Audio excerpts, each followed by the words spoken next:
Thank you for the invitation. And yeah, so today I will talk about linear syzygies of monomial ideals. And I actually prepared this talk for broader audience. And I guess since you are recording it, it will be for broader audience anyway. So the first couple of slides, first few slides will be fairly elementary. So our setup is a polynomial ring over a field K, and let M be the ideal generated by all variables, and I be any homogeneous ideal of S, the polynomial ring. Of course, this is a very such an ideal is has been studied is a main object of study in community of algebra and algebraic geometry. And we want to, I can be viewed as generated by a collection of polynomials, and we want to understand the algebraic or geometric properties of the of this collection of polynomials. And so the main insight that is still very being pursued up to this day, but the key insight went back to Hilbert, and it's called syzygies. So syzygy is a the word syzygy means a straight line configuration of celestial bodies.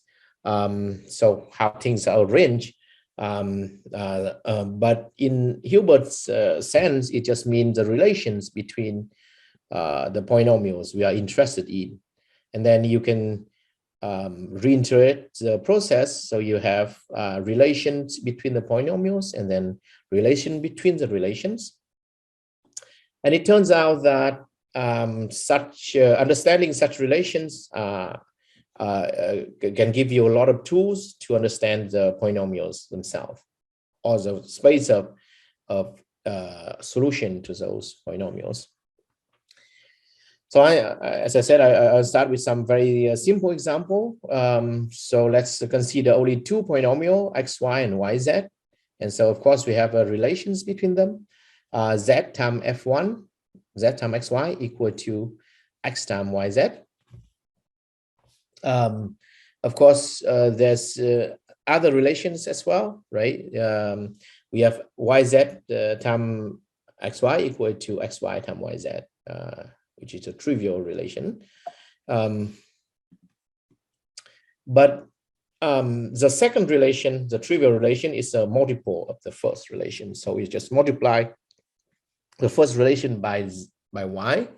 And so in this sense, then z minus x is a minimal relation of f1, f2. So just in the sense of linear algebra, if you multiply the row z minus x to the column f1, f2, you get 0. And so we write it in this way. And it's a minimal syzygy of f1 and f2, right? You can, there's no smaller relation, no relation that can more refined than it. And so Hilbert's idea is to define this, to find all these minimal relations, the minimal syzygies, and then you collect them in a module and then repeat the process. And he showed that some of the fundamental result, this process is finite. So if you start with a polynomial ring, even if you throw in infinitely many polynomials, you still have finitely many generators, and at each step you get only finitely many relations, minimal relations, even though the number of relations could be infinite. And then also fundamentally he showed that the process stops. So it's a very finite process, right? So each time there's finitely many relations, and after a finitely many number of steps, which is bounded by the number of variables you stop.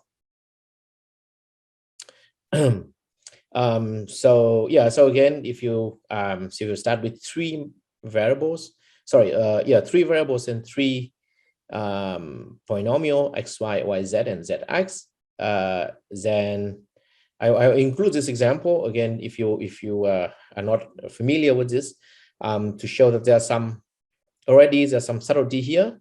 So you can see that there are a few CG between them, and the minimals, but there are only two minimal CGs, right? So z times f1 minus x times f2, or x times f2 minus y times f3. Now, of course, by symmetry, there's also relation z times f1 minus y times f3, but it turns out that it's a linear combination, right, of the first two. So if you care about sort of the minimal generating set for CAG, then you only take the top two, or any two of the three will become linear CAGs. Sorry, will become the minimal generating set of the modules of CAGs. Some examples of very canonical examples of famous Koszul resolutions. If you look at the ideal generated by all the variables, and you have a sort of canonical way to write out its resolution, and so you can and the way that algebraists keep track of resolution like this is that you can as you can see at each spot, you keep track of the degree. There's a shift in degree. So if the map in degree 1, so that's linear form, that means that each time you push the degree back to -1, or I mean the shift is back to -1, but that means that the degree of the second spot is increased by 1. And so this allow you to keep track of the degree shift in each spot of the resolution. So that's very quick introduction into homological algebra. I guess everything has a finite resolution, and you can keep track of the degrees of each part of the resolution in this way. So a couple of definitions before we can describe our problems and results. So the Tor module of any S module M against K, it's just the I spot, right? So as the I spot, you have a bunch of free module. You just tensor it with K, and give you the total the Tor module at that spot. So it's really just a bunch of K, but you keep track of the shift. So it records the number of free module at each degree. But it's really just a vector space, right, with appropriate degrees. And then the regularity of M is the maximal value of TIM minus I, where TI is the top degree of Tor I. So the biggest shift that happened at spot I. And this sort of measure the complexity, the homological complexity of your module. So some classical example. The first one is rational normal curve in P3. And so this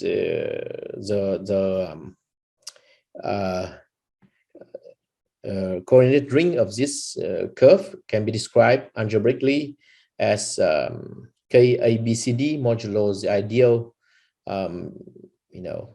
I, as you can see on the slide. And if you look at the relations, you will see that the CAGs, the first CAG, are all linears. In fact, because this is a 2x2 minor of certain 2 by 3 matrix, and so any row would give some linear relation. So in fact, you can see that the generator of I is the 2 by 2 minus of the linear matrix of CGs. And that's the Hilbert-Birch theorem, actually. But anyway, so in this case, you see that we see that the ideal is has a linear relations, has only linear relations, and so in our language, T0 is of I is equal to 2. It just says that the matrix of generators has degree 2, and T1 of I is 3. So that means that the last matrix is linear, and the regularity is 2, right? 3 minus 1 equal to 2, 2 minus 0 equal to 2. So second example is a bit more interesting. So here I take the so-called H ideal of a 5 cycle. So A, B, C, D, E, and I just go around the cycle from A to back to A, and I just put whatever edges I travel through in the ideal.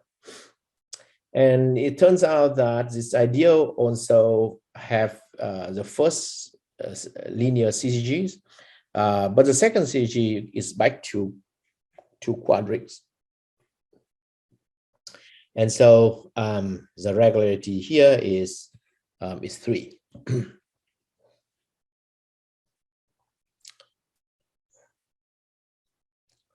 Okay, and so it's a desirable property to have linear syzygies because well, the computation, the computation is easier when you have only linear entries, and you can't do better than linear, right? You're not allowed, because this is a minimal resolution. You're not allowed to have units. You can only have 0 or some homogeneous polynomial, and so linear polynomial are the easiest one to understand. It's it's a desirable property of ideals to have many linear syzygies. And so to formalize that, we define, we call an ideal NDP if the top degree, the top shift at step I of the resolution of I is D plus I. So every time the shift only increased by 1, and at the beginning is D, so that means that the ideal is generated in degree D. And every time the shift only increased by 1, so that means that every step is up to P minus 1 is linear. Right? So NDP just means that the ideal is generated in degree D, and up to P minus 1 step, all the matrix are linear, contains a linear form. So, for example, the maximal ideal, the ideal of variables is linear all the way. And as I mentioned earlier, n is the highest number of step you need. So it's you start with m, so it's n1n. And this kind of property have been very actively studied in algebraic geometry, in algebra and combinatorics, and we will see that it has some very fascinating connections among all of this area. But some beginning examples. So if you take any D and you take the power of D of the maximal ideal, then that power, of course, is generated in degree D. And it turns out that it has linear resolution, so it's all the way linear. You can form a square-free version of it. So take the square-free monomial ideal generated by all square free monomial of degree D, then you also get full linear resolution. On the other hand, if you take a complete intersection of nonlinear terms, then of course the Kuzu complex is a resolution, so we get nonlinear terms in it, right? And so it fails even ND2. And by the discussion we had at the very beginning, I and the N, even though only I has linear resolution, so all the way linear. But of course, in general, you want to consider the sort of the biggest number, so that the resolution is linear up to that step. So as I said earlier, this is a very famous property, and people have looked at it from many different points of view. I'm just going to mention a couple of conjectures really in from algebraic geometry.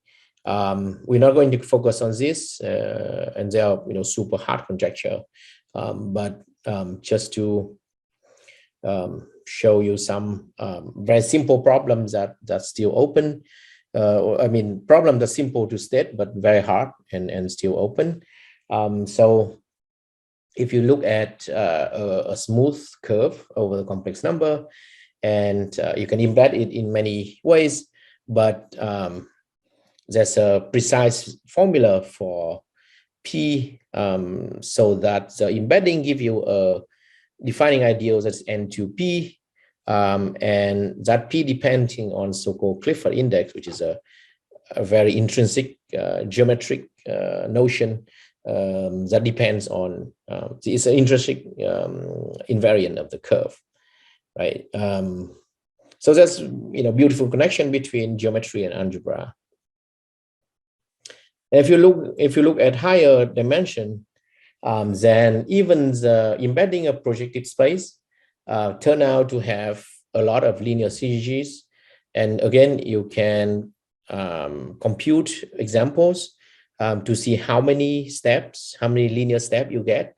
And there's Ottaviani-Pauletti conjecture that tell you exactly how many steps you get, how many linear steps you get if you look at the Veronese embedding of projective space. But again, that's also wide open. So even for things like Veronese embedding of projective space, this is a hard problem to understand. Are there any questions so far? Okay.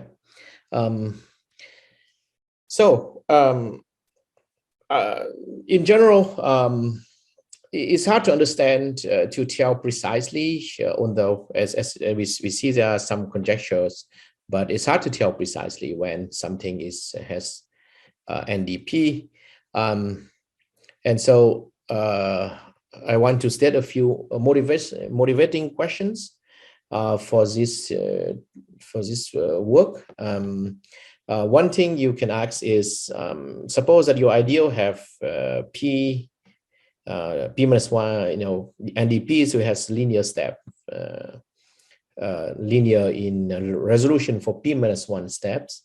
Then how large can the regularity be, right? So you would think that if you stay linear for a few steps, then the regularity cannot be too big, right? Because you have a good start, so maybe the entry of the matrix will stay small forever. Also, one notice that if you have a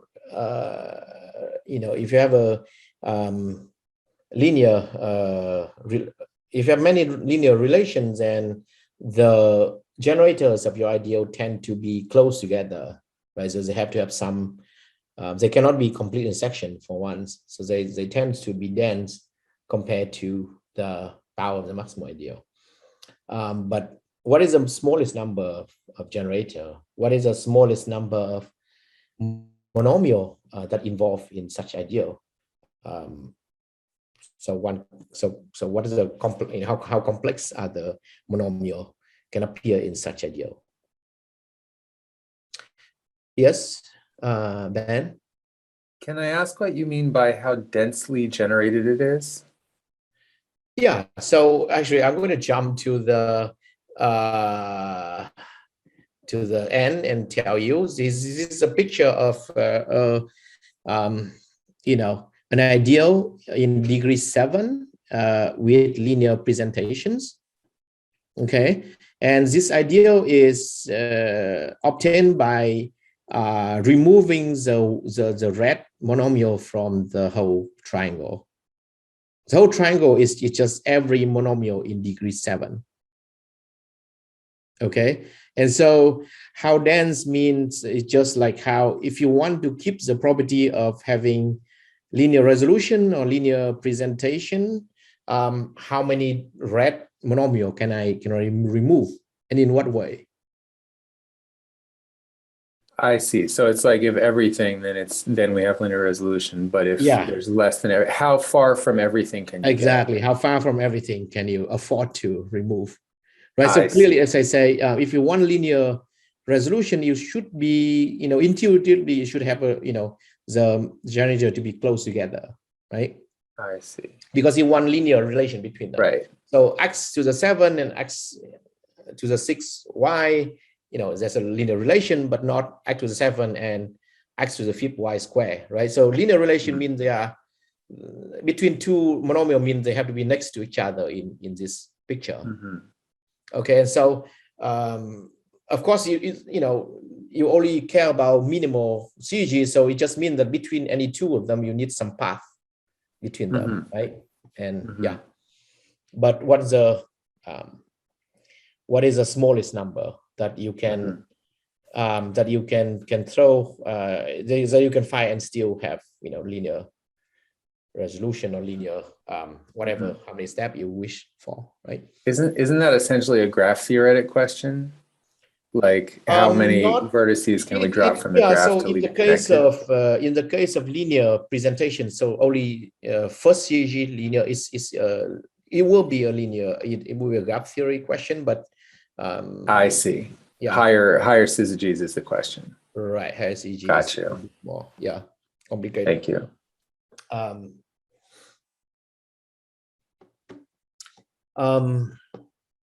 Well, and eventually we will see that there's one thing I will explain later, that there's also a extra property that will so it's not just a graph theory, right? So it's just not the graph, but you have to look at something a bit extra. Yeah, but yeah, it's the big part of it is you can see from the graph. Got it. Thank you so much. All right, great. Yeah, I love that question. So as I just explained, this is question are very natural, and yeah, we want to understand how nice how this property and in how this property affect the basic property of the ideal, and they're all sort of sensible that such an ideal have to have certain property. But despite being very natural, we don't know much about the answer to many of these questions, which is why we started this work, even for monomial ideals. Now, for monomial ideals, namely all the polynomial just monomials, things are a bit better than general. We do know a bit more, but still many things are open. So let me start with the case of square-free monomial ideal. Start with the case d equal to 2 and square-free, so it's an edge ideal. Namely, as I mentioned earlier, you can just take any graph, and whenever you have an edge between x and z and z, say, is then you throw xz into the ideal, right? So it naturally correspond to any square-free monomial ideal of degree 2, correspond to a graph in a very natural way. So then the famous theorem in this area is that Such an ideal has linear resolution up to p-1 step if and only if the complement of G has no induced cycle of length between 4 and p+2. So if p equal to 2, we are talking about linear presentation. And this just say that there's no induced 4 cycle. If you want 2-step linear, so linear for 2 steps, then you need no induced cycle of length 4 or 5 in the complement, and so on. So it's a beautiful result. And I want to, oh, yes. Can I ask what the word induced means in this context? Yeah, induced just means that you take the a bunch of vertex and all the edge between them. I guess since you're taking the whole graph complement, we're not losing any vertices. So why isn't it just why isn't this just a question about the graph complement itself? Yeah, you can set it in the graph complement as well. Yeah. But I just choose to state it for G, right? So because it says that if you have if you're in your G, if you have 2 edges, you have to have something between them, right? So this is, again, this say it's a reinforced notion that the edges have to be dense, right? And it has to be, well connected, right? So whenever you cannot have like 2 free edges through disjoint edges as a induced subgraph, and that's just for linear presentation. And also, I want to emphasize a consequence of this, which is, I think, also very easy consequence, but it's this provide a new point of view that seem useful to us, is that the N22 property can be checked on 4 variables at a time, right? So if you want to check if something has no if the complement has no induced cycle of length 4, you just look at all possible 4 variable, right? And you check if none of them is induced cycle, and none of them is a 4 cycle, right? And so that's a useful property. So this is just a local global principle here, right? So you so somehow the property seems like a global property, but you can check it on very small local neighborhood. Okay, and that will guide some of our results later. So I don't think, again, even though this is well known, but I think this point of view is probably new, and that lead to some interesting result. So let's go back to the example that we look at earlier. So if you look at the 5 cycle, then the complement is also a 5 cycle, right? So it has no 4 cycle, but it has 5 cycle. And so it has only 1 linear step, but not 2 linear steps. So yeah, so it's a beautiful result. And it allows us to answer some of the questions that we had earlier, although the answer even here seems surprising. So earlier we asked, let's say that you have a linear presentation ideal, right? How big the regularity of that can be. And it turns out that in the case of quadrics of degree 2, the regularity is very small. So it's fit with our intuition that if you have linear first step, then you should have small, then the later matrix cannot be too big degree. You have to be close to linear as well. And so the result that we have is that the regularity of such ideal is bounded by log, some log of n, right? So if you want the regularity to go up to 10, then you need, something like 1,000 vertices to have a chance of getting an example, right? So the degree will stay small. the degree of the entries in the resolution will stay small for a while. And in fact, you can construct examples so that the regularity actually, I mean, the regularity can go to infinity, but very, very slowly. And it's open whether you can do it with log n, but with double log, you can do it. And already this is use some construction that use in geometric group theory to answer a question by Gromov. And so it comes from a totally unrelated or unexpected source. But it turns out that you can construct such example, but it's not by any mean natural or easy to construct them. But okay, so we do know sort of not the complete picture, but some results in this direction. And about cubics, what about cubics? So about cubics, then one can prove that if you only have linear, one-step linear, then the regularity is bounded by half of the number of variables. And in fact, this is sharp, you cannot do better. But if you have two-step linear, degree 3, two-step linear, then again, you have a log bound.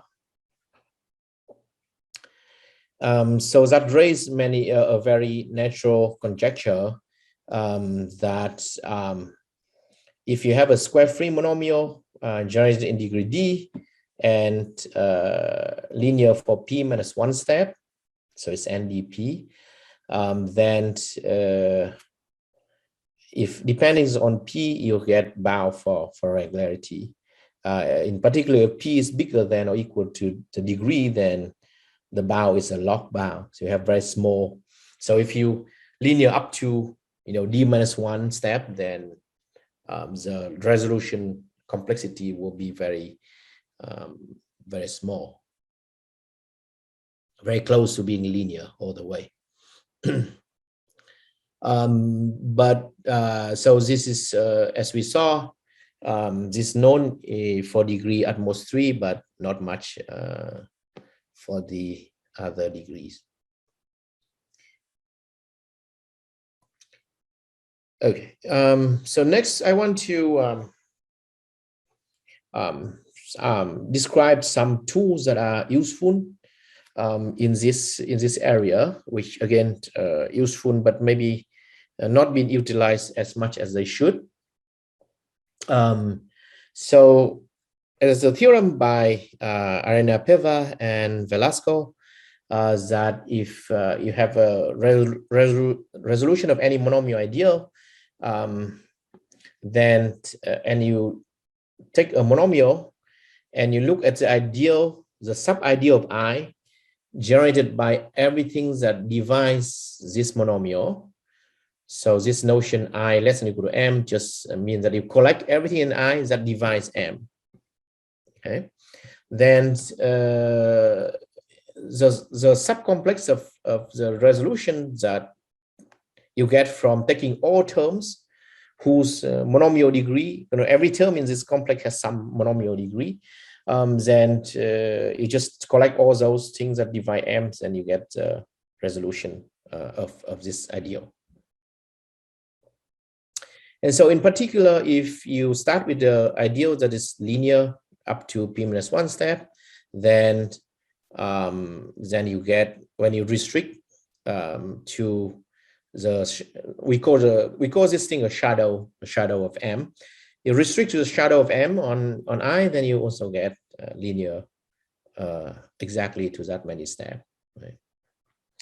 And so it's a sort of important what we call a locality principle, namely that if I is NDP, I's NDP is equivalent to I is NDP, I less than or equal to m is NDP for all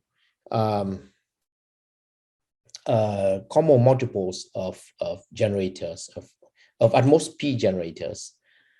So and in particular, if you restrict to d times p variables, then the NDP of i's is equivalent to the restriction of I to any d times p variables is NDP. So you can check NDP by checking the restriction to d times p variables. So a priori, so look back at the case when the Frober's theorem. You can see that here you have 2 and 2, right? Degree 2 and p equal to 2, and 2 times 2 is equal to 4, and that's just a special case of the locality principle, the way that I stated it. And it's a very interesting, so this point of view raised some interesting questions, namely, what is the smallest number, right? The smallest neighborhood that you can use to test this property. Not much is known because I think not many people have asked this question, but I will maybe let me skip this in the interest of time. Let me describe one result in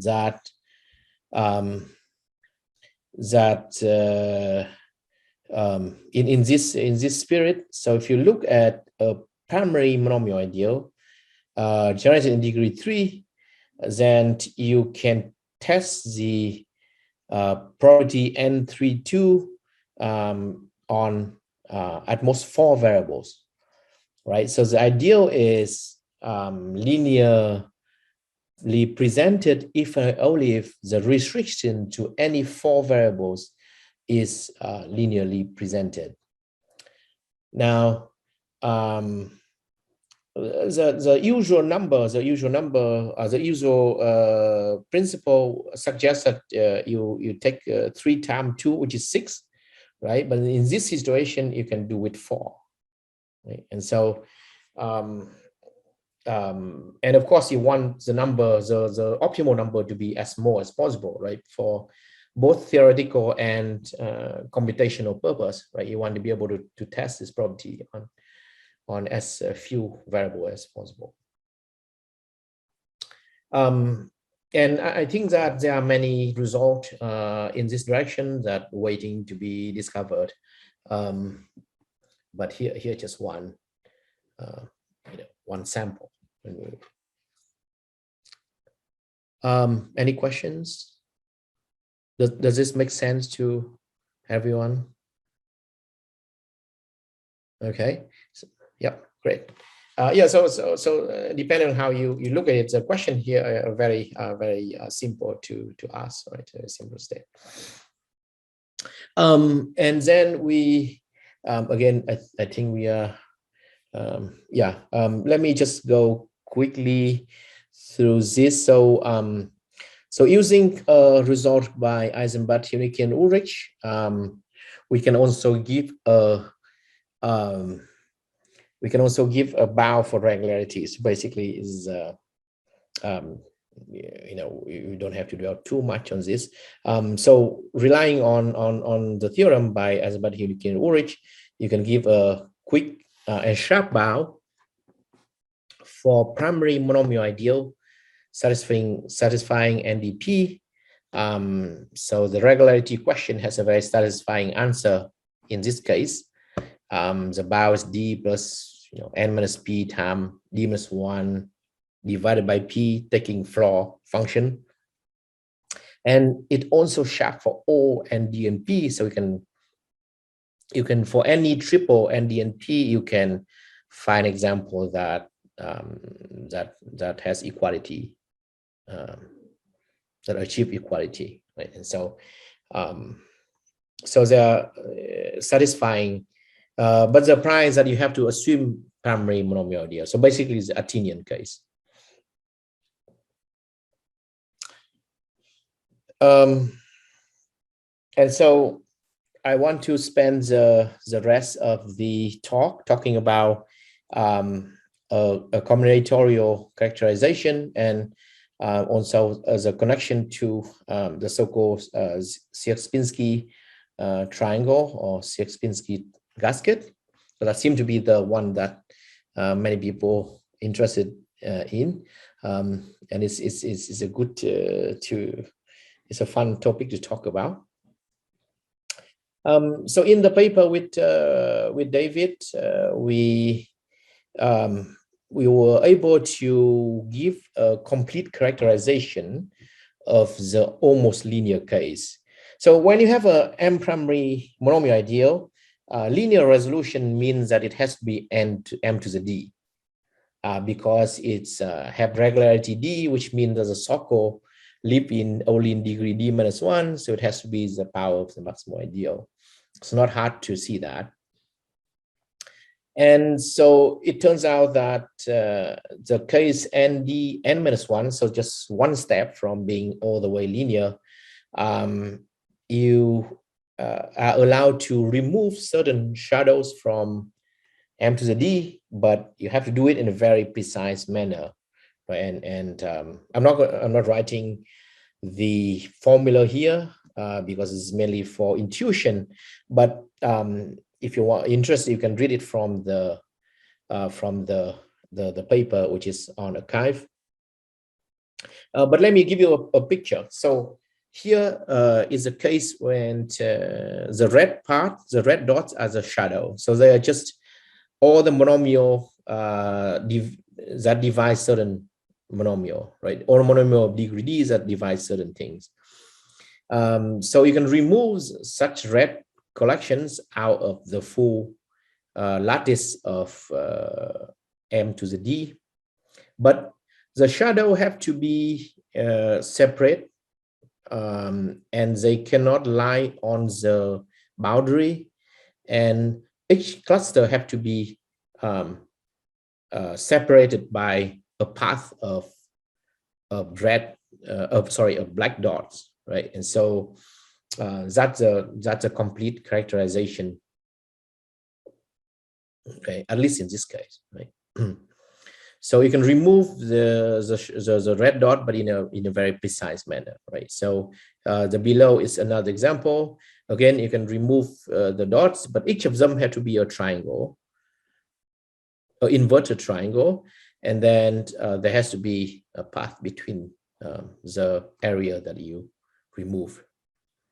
Okay. And so that's an illustration of the case of one of the case of our theorem. Now, so one of the questions we were interested in, what are the optimal, what are these ideals configuration that has smallest number, right? The sparse ideals that satisfies this property. And this, when you look at this picture, it reminds you of certain construction, and is this is what I'm going to talk about next, which is Sierpinski gasket, the so-called Sierpinski gasket. And Sierpinski is a famous Polish mathematician, work on many different fields, but one of his most known achievement is the construction of this so-called Sierpinski gasket. And so what do you do? So you take a solid triangle, and then you cut out, you remove. So let's say you start with a blue triangle, and then you remove the interior of the, so divide into 4 smaller triangle, right? And then you remove the interior of the middle one, which is in the middle right here. And now you keep doing that to each of the solid triangle left, right? And so it's a fractal, and it has many interesting property. So it's actually based on, if you think about it, it's really just it's a sort of a 2-dimensional version of a Cantor set. So here's a bit about fractals. Yeah, so you can define it as follow. It's a union of finally many subset, but each of them is similar to itself, right? And so, so here the Sierpinski gasket is a union of the 3 smaller triangle, but each of them look exactly like the big one, right? Because of this property, you have to keep dividing, right? Because you want it to look to look like exactly like the big one. So it's even though again the definition is simple, but it's actually implies that you have to have this infinite process. Well, fractals is of course a very well studied object. There's a whole area of mathematics devoted to it. Here's one of the interesting picture I found online of fractals, broccoli flower. So it just sells similar objects, but I want to focus on I want to at least give you an intuition for why this fractal appear in commutative algebra and this problem in commutative algebra. So one great thing about fractal is that they and makes them useful for some real world application like building antenna or things like that, is that they provide a good covering of the space, but they actually have very small size, right? At least much smaller than you expected such a covering to be, right? So if you look at the Cantor set, it is dense in a way that any subinterval contains uncountable number of points of the Cantor set, right? But the Lebesgue measure of the Cantor set itself is 0, so it's less than any closed interval, right? It's less than any tiny closed interval. So it sort of well covers the space, but it costs less to build, right? And that's exactly what we need, turns out, to and so the Sierpinski gasket has a similar property. You can prove that it has 0 area, but it's very well connected. So it's I mean, it's of course it's connected, but it's also locally path connected. So if you just take out any small piece of the triangle, then and you intersect it with the Sierpinski gasket, then it's still path connected because of the fractal property. And so it turns out that this is exactly what we need for linear syzygy, because remember, you want to get linear syzygy, you want the generator to be well connected, right? Because you want again, this is a picture that I show that you've seen earlier. So here's a picture of so the whole triangle is all the monomial degree 7, and I want to remove, well, I want to build a degree of degree 7, so I have to take a subset of this, and so I want my subset to have this well-connected property. So any monomial should be connected by a path, right? Because each adjacent monomial satisfy a linear relation. It's the way that I arrange it. So I want that all my relation come from linear relations, so which, roughly speaking,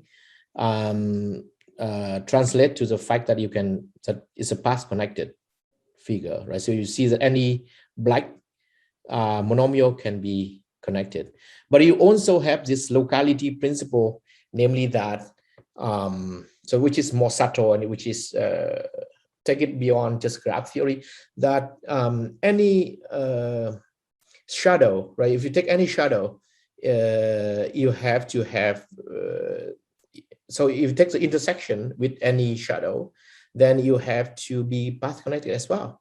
So if you look at and a shadow just mean like the an inverted triangle, right? So it's a divisor. So if you take any monomial and take divisor of degree 7 of it, you get a shadow here, and any shadow would still be path connected.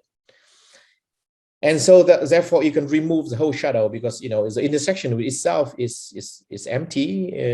So it's path connected. But if you have anything else, then it's still path connected. Right. So if you look at an inverted triangle and you cut it from the triangle here, then the black dots that remain inside is still path connected. You can always find a path between them. And that is precisely the property you need for linear presentations. And that is exactly why this construction, this Sierpinski gasket appear in this context. I think that's a most intuitive way to see it. So I think it's 5 p.m. now. So 5 p.m. your time. So I will stop here. Thank you. Thank you so much. Any question? I would love to ask more questions, but I've been the only person to ask questions so far. So I want to give other people a minute to pipe up if they want. You ask good questions, so good. Keep asking. Yeah, we can also, you know, stop the recording and everything and have informal chats, you know, whatever you guys prefer. I'm kind of like, I want to know if there's any geometry picture you have in your mind about this criterion. See, you said many of the cases you can restrict to like a 4 variables, 6 variables. That one of the criterion, the DP. Is there like a geometric reason why, you know, people are kind of investigate?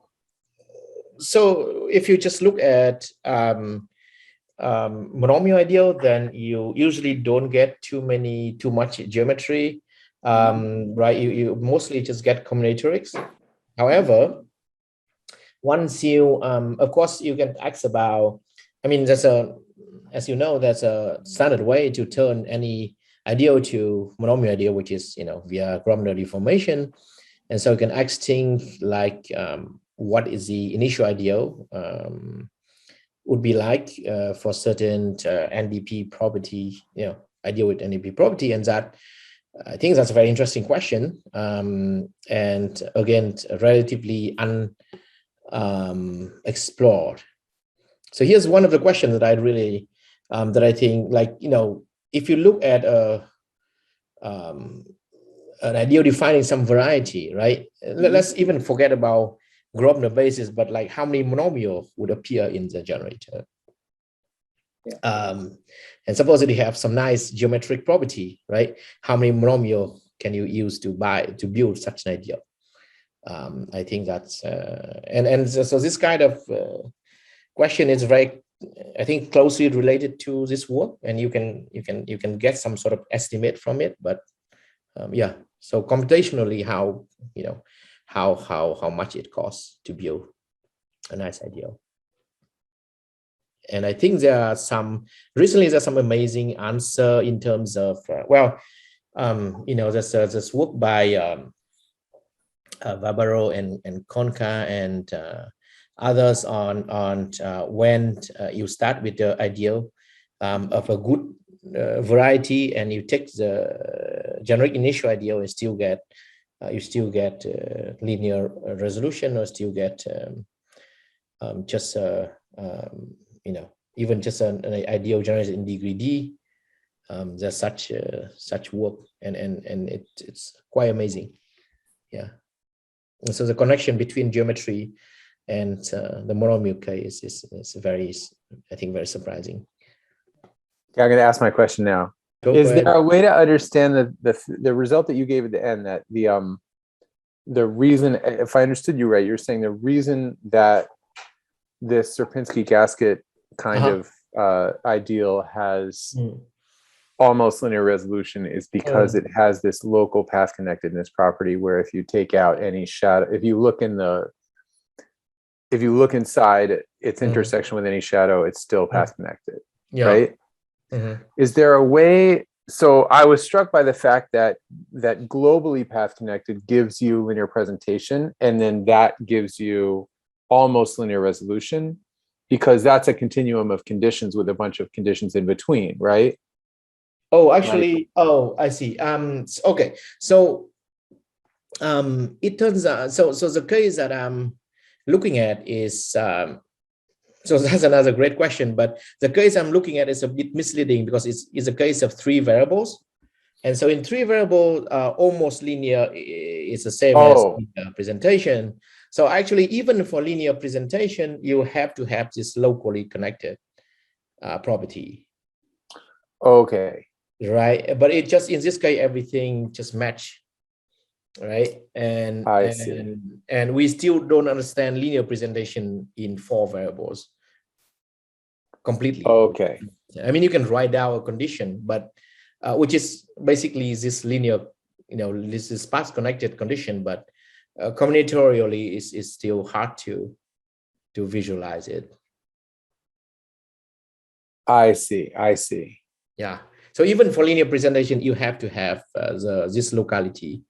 I see. This is a little bit, so take it a little bit, well, actually it's kind of fundamental, but it's, if you only care about path connected, you can just take the boundary, right?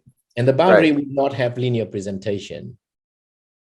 So why does that fail? Yeah, and that's the case. That's where you actually have to do some homological algebra. you can see it from the graph, right? So it's about the minimality of the CAG. So not just that you have a path, but you sort of have abundant path. So and that is hard to yeah, well, you can describe it in terms of this, but it's hard to give a proof of it just using intuition.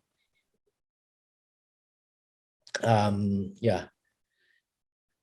So I guess we don't have to spend more time on this, but I'm struck because I have never given this deep thought before. So it makes sense to me that there's something I'm missing. But right now, I kind of can't see why path connected, because if there's a path, then there's a syzygy between those 2 monomials. Right.